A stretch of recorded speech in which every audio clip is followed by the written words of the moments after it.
We're joined this morning by Kaitlyn McConnell, the brainchild behind Ozarks Alive, and very interesting stuff that you have today for us. We're talking about the Brockwell Gospel Music School. Okay, so you visited the school. Talk to us about what that is. They're celebrating a special anniversary this year. Yes, so this is one of those places that I was really excited to discover when I was just driving by one day. I was down in Arkansas doing another story and saw this building by the side of the road, and it caught my attention. And I was really glad that it did, because I got the chance to go back down last week and observe. And as you mentioned, it is the Brockwell Gospel Music School. It has been around since 1947. So this year they are celebrating their 75th anniversary.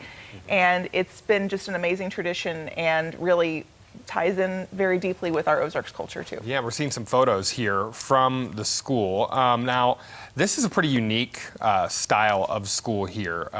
You know, it offers kids, and not just kids actually, a lot of age ranges, the opportunity to learn music. And, you know, what is it about this school that they offer that maybe they wouldn't get other places?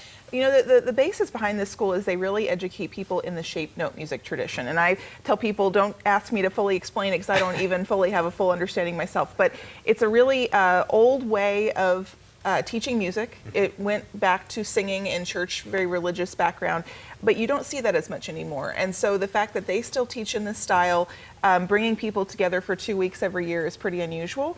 And of course the longevity of it. And to your point, it is kids primarily, but they accept people of all ages. And so you also have adults as well as the kids. And I read in your article that a lot of people that go there have, you know, their families may have been going there for, you know, generations dating back. It was really wonderful to walk around and get to visit with some of the people, because this was such a big part of their family stories. You know, there was one particular person I spoke with where she was there and had gone in the 50s, and her great-grandchildren were there with her that day to attend. And you saw that numerous times where people were like, well, it was my grandparents or great-grandparents or my whoever, you know, had gone here, and it just was always part of something that I wanted to do as well. And of course, like you said, 2 weeks at a time, they get to sit in and learn these things.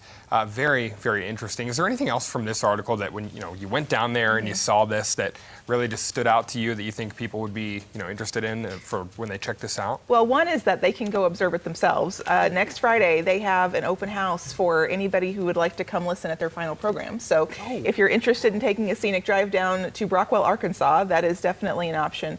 But I think just the legacy and the tradition, and how, in our changing world, we see things disappearing maybe sometimes, and this was really cool to be able to see something that people felt was so valuable that it's been kept around all these years, and really maybe even with higher participant counts than ever. They talked about it fluctuates over the years, but this year they have around 140 people, which is on the upper end of the spectrum for recent years at least. A great turnout, preserving history here in the Ozarks, and that's something that you document every month or so in the Ozarks Alive article. How can people get a hold of that and check it out for themselves? They want to visit www.ozarksalive.com.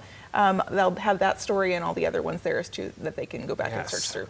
Lots of fun, a lot of great history to be able to read for yourself in that article, and many more.